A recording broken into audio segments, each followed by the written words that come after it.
What's up you guys, it is Jack back filming another video for you guys. So this week's video we are going to be talking about homophobia in the year 2018. This is a strange topic for me to cover because I honestly haven't made LGBT help videos in a very long time, but I'm going to be honest, I saw Love, Simon last night. The summer when I saw your face, looked like a teenage runaway, and God, I never thought we'd take it that far.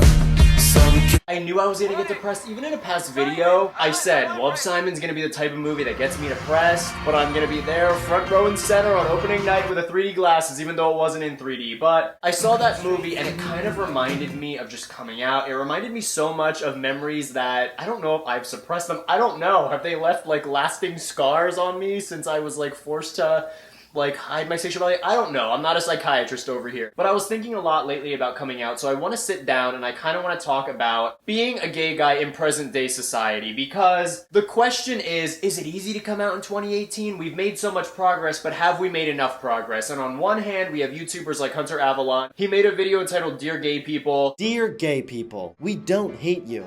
We hate your propaganda. You want to blend in with society? Then blend in with society. And then on the complete other end of the spectrum, we have people being like, oh, Trump was elected president. We will make America great again. They're gonna round us up and put us in concentration camps any minute now. So what is the truth? What do I think? I'm gonna be entirely upfront. I'm gonna be honest. I'm not gonna play the victim card. I'm not gonna exaggerate. We're gonna be talking about religion. We're gonna be talking about PDA. Do I feel comfortable making out with a guy in public in the year 2018? We're also gonna be talking about media representation, body image issue, and dating. So, ooh, that's gonna be a fun topic to talk about. I'm gonna chug this. And lastly, we're gonna be talking about the overall quality of life for gay people. Is it better? Is it worse? Is it the same? So if you're interested in any of those topics, stick around. And without further ado, you guys, we're gonna get right into this video. Okay, so being gay in the year 2018, is it still a big deal? Okay, you guys, so the first thing we're gonna talk about is religion. Come up here and get washed. Because we can't have phonies in the army of God. No more. Say it, boys and girls, in the name of Jesus. Okay, so maybe that's a bit of a dramatic representation of religion. That being said, I came out in 2011, and back then religion was a bit crazier. People were still burning their Harry Potter books, the Westboro Baptist Church was on daytime TV, and gay conversion therapy was still legal in 50 states. California would be the first to ban it the following year. So, how has religion changed since 2011? And had it been in the Old Testament, Harry Potter would have been put to death. So, I grew up in a Lutheran church. I was actually confirmed into it. I used to go to Sunday school every single Sunday. We were a super religious family. I was friends with a bunch of very religious people. One of my best friends actually told me I was going to hell because I took communion in his Roman Catholic church and I wasn't confirmed Roman Catholic. So, apparently I was like making a mockery of his God, so therefore I had to burn in hell for all eternity. It was something along those lines. His mom was also the mom that when she picked us up from soccer practice one day, I was talking to her kid about Ellen DeGeneres and she was like, you think I let my son watch Ellen? What type of mother do you think I am? So yeah, they were always a little cuckoo. There's also a rumor though that family's youngest son became like Satan, he became like the Antichrist. Like, I don't know. There was a rumor that like he fled the church or something and was like sacrificing sheep. Honestly, I don't know if I made that rumor. I don't know. I probably contributed to that somehow. But anyway, yeah. Religion growing up for me was always a source of anxiety just because I was super straight-laced. Like I said, all of my friends were religious. That being said though, how has religion changed since then? In general, I think religion has really toned down. And believe me, I still, every time I go to Santa Monica Pier, which is about an hour from my apartment, I still see somebody protesting gay people. Turn to Jesus! Turn to Jesus! Praise the Lord! Turn to Jesus, folks. Great tsunami is coming. Pick up your stuff. Flee from the wrath to come. You know, I still see that, but that is rare, okay? And there's also studies that show religion's on the decline in America and has been for quite some time, and that also can be blamed. There was a study showing that it can be blamed on the fact that religious people don't treat LGBT people right. So I think religion is changing just because it has to, and I genuinely think religion is going to become less and less homophobic as the years go by. But you know what? Maybe that might not be the case because apparently like mega churches are like slowly on the rise, and mega churches worry me because they are kind of like oh, are we a cult or are we a megachurch? Like, there's a fine line. So I don't know. I know those are on the rise, but organized religion as a whole is on the decline. So what I expect to happen is I expect the general population to become a lot less homophobic based on religion. And I expect the really small groups of religious people that remain to become a lot more crazy. That's just my opinion. But anyway, I know a lot of people who do follow me worry about religion and they struggle with it. Back in the day, I used to make videos about religion and a lot of the comments were like, oh my God, is God gonna hate me because I'm gay? What's gonna happen with that? The Bible is a translation of a translation. Believe me, if you believe in the Bible and you support the Bible, that's fine. I have no problem with that. I just think the Bible needs to be taken with a grain of salt, specifically because it is a translation of a translation written 2,000 years ago. And for those of you guys who don't see a problem with that, have you ever played Whisper Down the Alley? I remember I played Whisper Down the Alley once in kindergarten. This story is so dumb. The phrase in the beginning was big black bloody beetle, okay?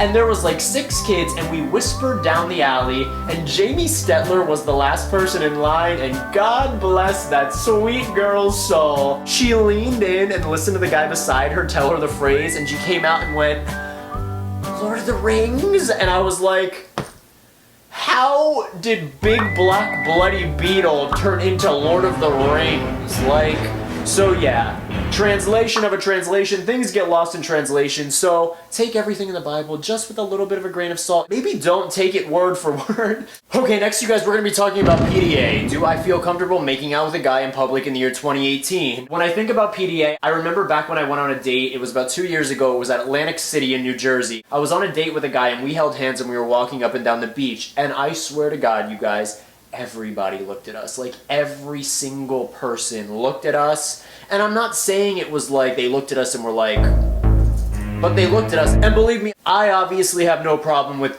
attention. You know, I'm a YouTuber, for God's sake. I sometimes get off to attention, let's be real. So the problem is, though, in certain situations, attention feels dangerous. For example, we were walking on the boardwalk later that night at around 10 p.m. The vibe was totally different. There were drunken people walking around, drunken groups of guys coming out of bars, on the way to bars, and it just felt strange to have everyone's eyes on us because we felt like we were targets. So yeah, I think PDA is still something, and maybe it's something that I need to work on. Maybe but then again, I don't know. I think I still don't feel safe because there are stories about how people get shot in the back of the fucking head. You know what I mean? So I don't know. It's a very strange thing, and I know this is going down a little bit, you know, a little bit off track, but I know after Pulse, a lot of gay nightclubs and gay bars have felt a little bit less safe because back in the day they never felt targeted the way airports probably never felt targeted at one point. But after Pulse, I know, and this isn't just me saying this is echoed by a lot of gay men,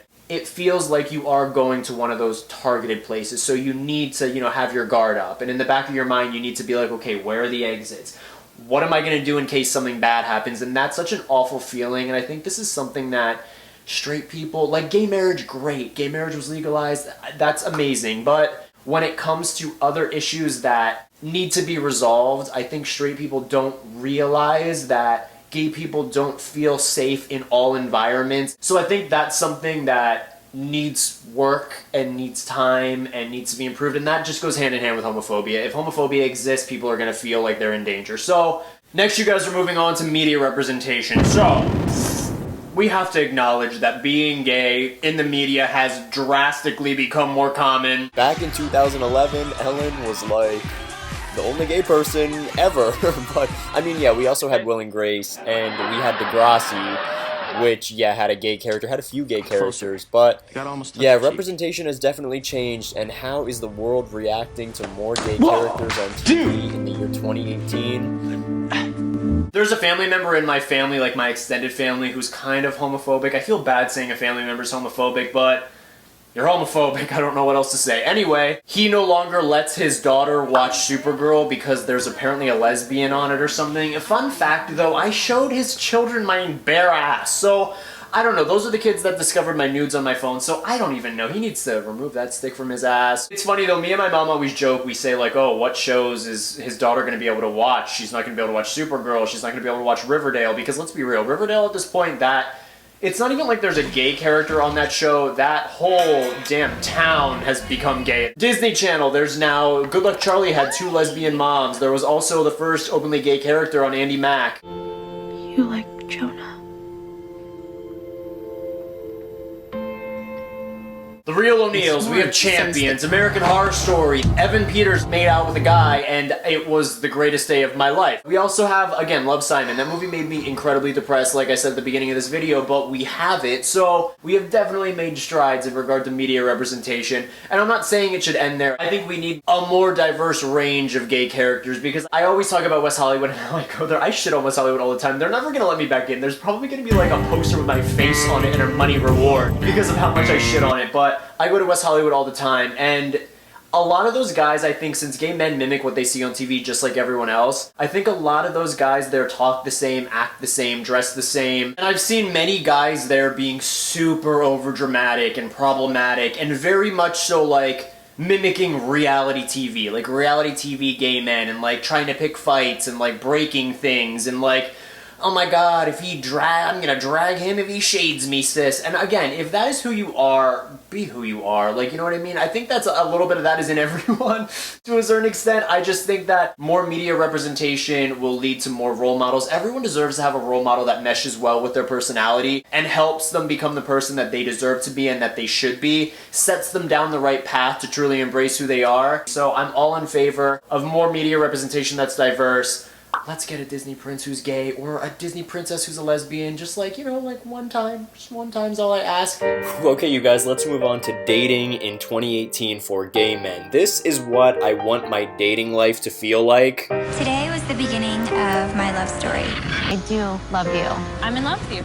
I know that I'm in love with you. I'm feeling confident that Ben and I are falling in love. But this is what my dating life actually feels like. Yeah, cheers. Yeah, I'm actually from Pennsylvania. Have you ever been there? No? You've never? I'm on the other side, the east side of Pennsylvania, so oh, believe me, you are not missing anything by not going. There's nothing to do in Pennsylvania, except if you want to pet a chicken, you know? So, I don't know. You guys, let's talk about dating. Dating and body image. This is a great topic, isn't it? Dating, I'm gonna be entirely honest, dating's a mess. I think gay men need to get their shit together when it comes to dating. I see so many straight couples who are happy and our age. You know, all of my friends who are straight are kind of in really good relationships. They're being responsible. They're getting their lives together. And I think gay men are just a mess. And I'm not saying I'm not a mess either, but I think gay men, and maybe it's because we don't have a lot of representation of like happy gay marriages in the media. Gay men, I don't think long-term and prepare for long-term relationships or anything like that. That's not a priority for them, so work isn't put into doing that, and I think work is required for a relationship just the way work is required for anything, okay? If you want to have a substantial, stable, good-paying job in 20 years, you have to put in the work now, and I think that's the same thing for relationships. If you want to be in a happy, loyal relationship in 20 years, you have to start now, you know? You have to build the trust with somebody now. And the thing is, we can't blame this on straight people, okay? We have to take responsibility for this, and maybe it's not all our faults. Maybe it's because, okay, there aren't that many fish in the sea. Only 10% of men are gay. Maybe less, maybe more, I don't really know. A lot of our dating happens online, and online dating is I don't know, maybe those are the reasons why dating for gay men is a mess, but this is something that gay men acknowledge and even straight people notice as well. Whenever I talk to my like close straight friends, they always say, yeah, all of my gay friends are sad and lonely, and it's sad that they can't find relationships, but I guess it's just the way the gay community is. And I want to be angry that they say that, but then I'm like, oh wait, that's true. And gay men can be savage when it comes to looks. For the longest time, I have not shied away from talking about body image on this channel at all, but for the longest time, I attributed it to being a YouTuber and watching myself all day long. But the more I think about it, the more I realize the gay community drives me crazy, and the obsession with youth and having a six-pack and having pecs and being huge and muscular and strong, it drives everyone crazy. And I see so many gay men come to LA and they abandon everything and they spend all their time in the gym, and then everyone just kind of looks the same and has the same body, yet everyone's still kind of lonely. Loneliness is huge in the gay community. That's not me saying it. Studies have been done about this. Gay men are more depressed. Gay men feel more isolation than straight people. So this is something that we need to work on. But yeah, if you're looking for a guy to come save you, believe me, I know that sounds so romantic.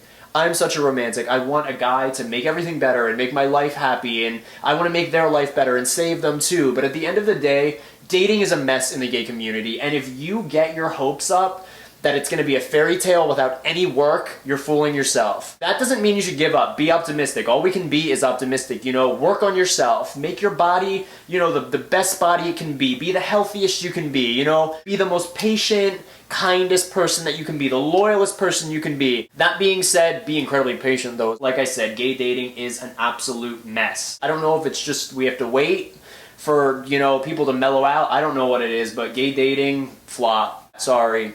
Gay dating's a mess.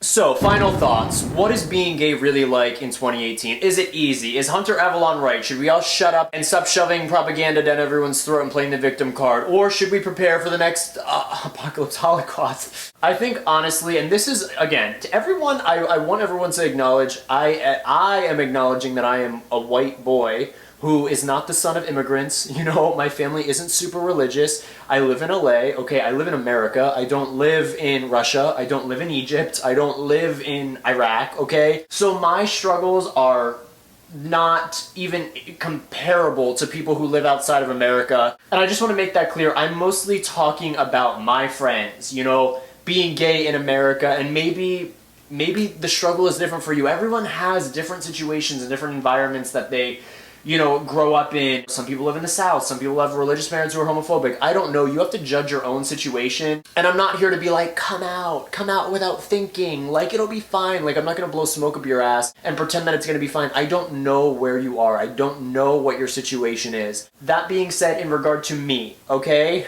I don't face homophobia on a daily basis. The homophobic comments have drastically decreased on my YouTube videos. Life has really changed. It's become almost boringly normal, which is really strange, and I guess that's a great thing, you know? I don't face homophobia, like I said, out in the streets, and I don't know, maybe it's because I don't dress a specific way or I don't talk a specific way. I don't know, but homophobia has never been something that was big in my life, and it definitely isn't now in 2018. I was recently talking to my friend, and this is the parting advice, okay? I was recently talking to my friend, and he said that he doesn't regret coming out, obviously, and I said this in another video. He regrets not coming out in high school. He regrets waiting until college. And the thing is, I think there's so much truth in that. I think no one really regrets coming out. How could you regret coming out? It's finally like, that's finally when you start living, you know? But I think people regret not coming out sooner. So I encourage everyone to come out. I don't want people to be afraid. I think now in today's climate, a lot of people are afraid, and it's justifiable. Fear is always justifiable, but fear also isn't rational or proactive, and fear will always hold you back. It will never push you forward. So while fear may be justifiable, I don't want it to hold people back, okay? That being said though, judge your situation. Your situation is unique and you have to be aware of that, okay? But I want all of you guys to be happy and I want all of you guys to be fearless. Being gay in 2018 is vastly different than it was in 2011, vastly different than it was in 1980 during the AIDS crisis and epidemic. It's also vastly different than it was in 1950 when people were called poofs and hanged. We've made a lot of progress. Obviously more progress needs to be made, but that being said, I want you guys to be happy. I want you guys to be in cute little relationships just like in Love, Simon, except I want that too, and it's not happening. But seriously, I wish you guys the best, and comment below if you like this video. I haven't made a video like this in a very long time, and just, yeah, if you support videos like this and you want more, definitely give this video the thumbs up. Comment with your thoughts below. This is an open discussion, an open dialogue. If you want another video by me, I will link below last week's video where I take you guys on a hookup with me. We prepare for sex together. I'm naked in the video, so that's the only reason it got views. But that's fine. So yeah, that will be linked in the description box below. Also, I will link below the video I did before where I play Smash or Pass with gay YouTubers. What gay YouTubers do I smash? What gay YouTubers do I pass? So yeah, definitely check that out as well. I love you guys so much, and yeah, thank you guys so much for watching, and I'll see you next time. Bye guys.